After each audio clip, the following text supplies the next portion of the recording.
this was probably 20 plus years ago. I did my first one, and it took me like, a day and a half to get it right.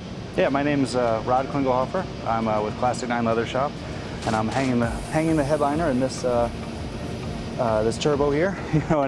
And I wasn't new at hanging headliners. Just these Porsche headliners are tricky if you haven't done one before. And now I've probably done, a couple hundred over the past 20 years, and I kind of have a knack for it.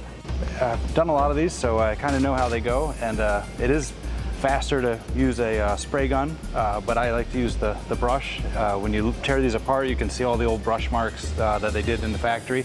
So I kind of just try to copy exactly what they did, use the old solvent-based glues instead of the new water-based stuff, and just try to do it exactly the way they did it back in '77. So it's a lot of trial and error. It's kind of, you lightly glue it, you kind of tack it in a few places, you just try to make sure you can't have too much tension, you can't have too little tension, you have to get it kind of right in the sweet spot, so when you pull the material up into the sunroof, you don't get a bunch of wrinkles. So it sounds simple, it ends up being actually really hard to get it just right. Really just takes time and patience. We are in Dearborn, Michigan, just outside Detroit. And yeah, I started out doing the older cars, the 356s and the early 911s, then kind of got brought into the more modern Porsches, which I guess 77 isn't modern, but compared to the 50s it is. This car is really cool, just the color combination.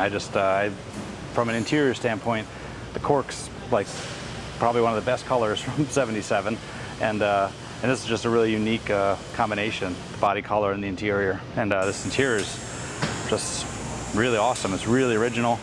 The carpet's in great shape for being as old as it is, and so I think it's really cool. So we've restored the door panels and the upper door trim and the dash panel itself. So those pieces are out of the car, and once we do the headliner, put the dash back in, then they're ready to put the windshield back in, because all that has to go on before the glass goes in.